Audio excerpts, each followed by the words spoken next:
Hello. So here we have the Mediterranean diet, fresh, colourful, and packed with nutrition, lots of olive oil. Originated in the 1970s, study of the traditional foods of Greece, Italy, and the Mediterranean coasts of France and Spain, observed in the 1950s and 60s. It's long been touted as a well-balanced diet associated with longevity. Everything in moderation is a phrase often applied when talking about the Mediterranean diet.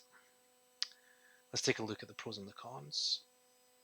It's hard to go wrong with the Mediterranean diet, right? It's nothing too extreme. Well, I actually found that it's not that straightforward at all. My view is this: it's very difficult to live like this, following the diet. However, there are a lot of things to learn and incorporate into my Fit at 40s journey.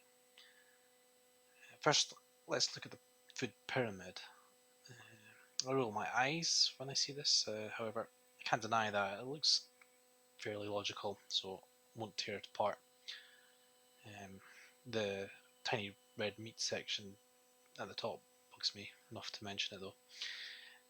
The mid diet is seemingly superior to Northern European cuisine. Uh, I don't believe that it deserves a pedestal, really. Uh, there's less saturated fat and more fruit and veg. It's definitely a big thing, but that can be argued either way. So, for example, here we've got healthy Polish eating versus healthy Spanish eating. To me, is a marginal debate. They're both healthy. Anyway, moving on. Britain is more difficult to defend. Uh, we do have lots of great produce and dishes um, on paper. Eating meat and two veg is very sound, nutritional. Yeah, somehow Britain's food in reality is worse than mainland Europe. Really, what we actually eat, the majority of us, and we've got problems with affordability, quality, and nutrition. We actually choose to eat. So we can go all the way back to the days of rationing in the Britain for our history of foods not that great, and even before rationing, it doesn't sound as though healthy eating really is of much of a consideration in society. Uh, Serving up rubbish is long been accepted in Britain compared to other countries, I think. Why? Well, Brits just aren't that into food compared to other countries. They're more into drink. We are into food, but let's be honest, we probably prefer watching it on TV than actually doing it. I know this is a generalization, but it's kind of true. So Britain glorifies a style of gluttonous eating. I have that big plate piled high with gubbins. It goes down well.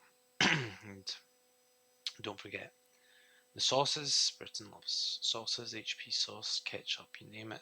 Sort of pigs at a trough, really. Today, it's even harder in Britain because the food prices have shot up and quality is nosedived. There's less availability. Even Waitrose is rubbish now. Well, getting that way. How many people hitting 40 don't know how to cook, don't enjoy it, don't even have a kitchen or a proper one? Do they understand food in the same way? Many I see continue to eat like kids, really, and eat garbage, and are fairly proud of it. Like Greg's. Loaded fries and other Americanized junk seems to be prevalent today. So, being fit in your 40s in Britain is an uphill battle all the time. However, I must stress that it can be done. So, let's have some enthusiasm and take a look at the Mediterranean diet. The first thing we notice Because all these lovely meals are not going to magically appear and fly into your mouth. If I'm hungry and tired, it's instantly looking like Mission Impossible. If the meals are put in front of me, then of course the med diet is brilliant, especially on a sunny day. Okay, let's look at the fundamental underpinning the whole med diet, and here we have Nana's kitchen, which looks very cute and wholesome. The Mediterranean studies were done, in the 1950s, 60s, where housewives cooking at home was the norm, dedicating time and energy to putting meals on the table. Phrases like slaving over a hot stove, chained to the kitchen sink, there's no getting around this. It's not cute. It's unrelenting toil and sacrifice. Now try combining this with going to work, and the med diet wheels come off already. And the expertise gap between someone cooking for thousands of hours versus what a normal modern day person is capable of. The young generations, even in the Mediterranean, do not have Nana's skills, and nor do they have the time to cook the old ways. So the entire med diet is fading out, if not obsolete already. Yeah, possibly. So here we go. If you've ever been to a Mediterranean supermarket, you'll know just how incredible they are compared to here. It's not just the fruit and veg; it's everything down to the biscuit aisles, just way better. Uh, you try sort of replicating this in Britain, you'll need deep pockets and possibly specialists or shops, and even butchers and fishmongers that are starting to disappear. Here is the reality in Britain: as aisles of fake food.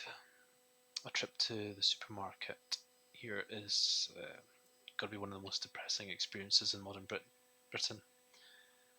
You'll need to do it though. Online shopping is handy for some things, but you can't really trust the packers.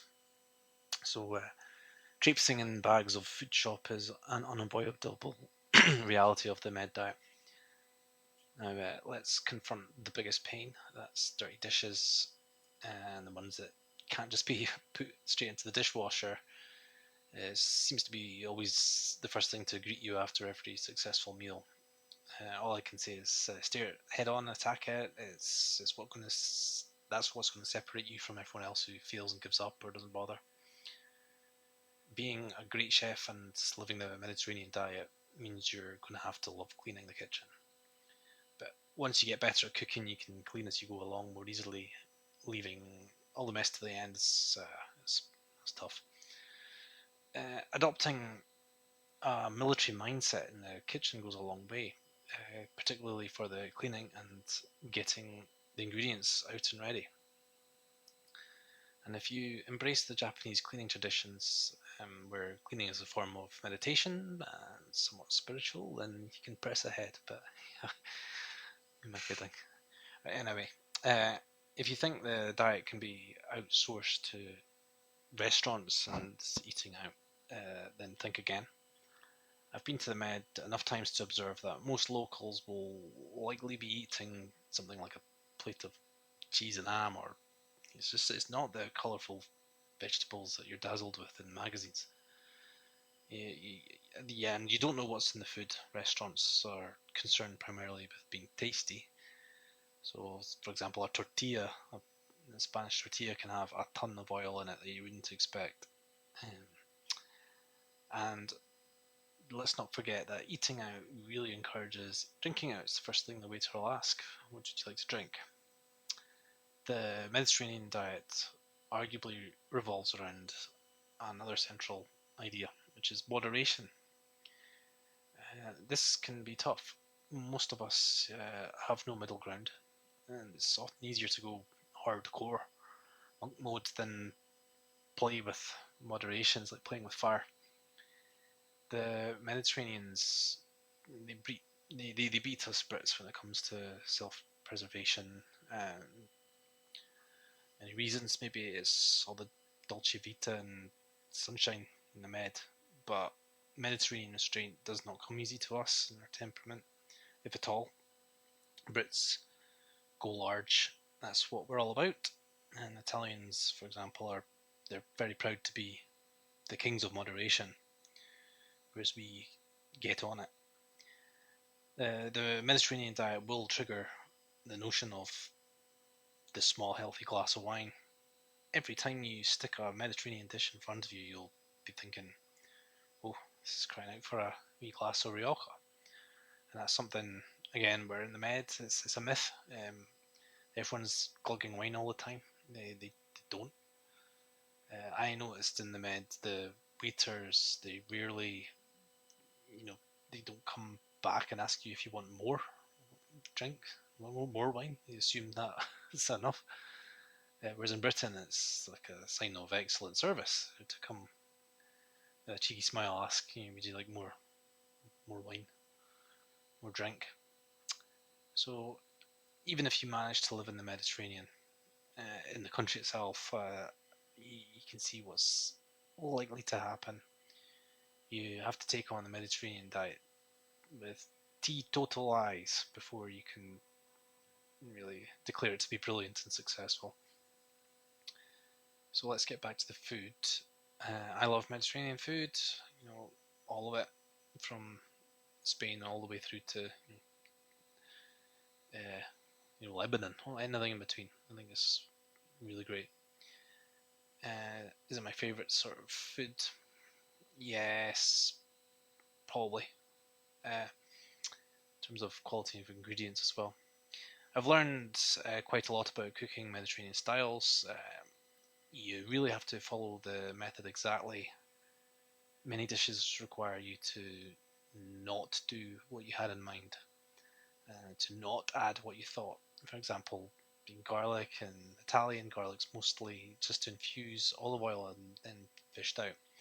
It's tempting to override the method and say, "Oh, I'll just add my own garlic here." Well, don't trust the process.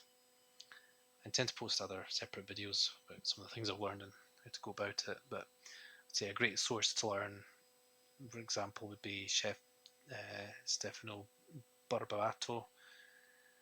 He's got lots of great videos shot in a normal kitchen. Highly recommend. So you may find starting as a minefield. You go out to the supermarket and buy a load of duff ingredients, cobble it together, and it tastes like junk. You really need to know how to cook. This tin of chopped tomatoes comes to mind. You don't know what you're doing with that. It's not tasty. The other barrier to the Mediterranean diet has been put off by fake enthusiasm and being under the illusion that it's all quick and easy. And many of us have been given a Christmas present recipe book of stylized rubbish written by some punk touring Sicily. That's going to be of no use. I recently looked through a load of cookbooks in Waterstones, and my opinion is they're mostly guff. Just pages of starters, salads, soups, and all these desserts. It's just a waste of time. So don't be disheartened if you come up against this or you've got your how to cook tapas book and it doesn't really work. What you need to do when we move on is we need to learn to cook. All the basics such as handling meat. Like, for example, I love using kitchen scissors to trim meat. It's these sort of little tips that you're not taught from coffee table books. Cooking with oils, temperature control, marinades, boiling water, getting ingredients to room temperature, using the oven, the grill, frying versus saute, there's 10 minutes versus 15 minutes, all these things. This is where we need to put our efforts into. So if you're not a good cook, you sure as hell are not going to be a good Mediterranean cook. It's that simple. But that's all the more reason to up the game and get better all around. Finally, there is one thing the Mediterranean diet is undeniably good for, very good, and it's the emotional connection and engagement with food and eating. For example, overreacting to tasty food. is the single best thing you can learn easily from the Mediterranean diet. Just do it. The pure purpose behind cooking. It becomes very authentic very quickly, so embrace it. Learn to love foods. No better way than start with the Mediterranean diet. You can ham it up, do it, and put it to the test on a sunny, gorgeous day, which is, not that often in Britain. Well, not in Scotland anyway. That's the best time to put on a Mediterranean meal, including going to the supermarket, doing all the dishes, and all the drudgery. If you do it, it will feel uplifting, and try and fight that temptation to hit the beer garden or restaurant, because that's where all the beer belly dudes and women who look like beanbags, that's where they all hang out on the hot day. You're going to be in the kitchen making these brilliant meals. So, in conclusion, there are many aspects of the Mediterranean diet that we can incorporate to help keep fit over 40. The Med diet is excellent, but it requires a big reality check and willingness to commit to all the not so fun bits. So, bon appetit, as they say in France. Okay, thank you.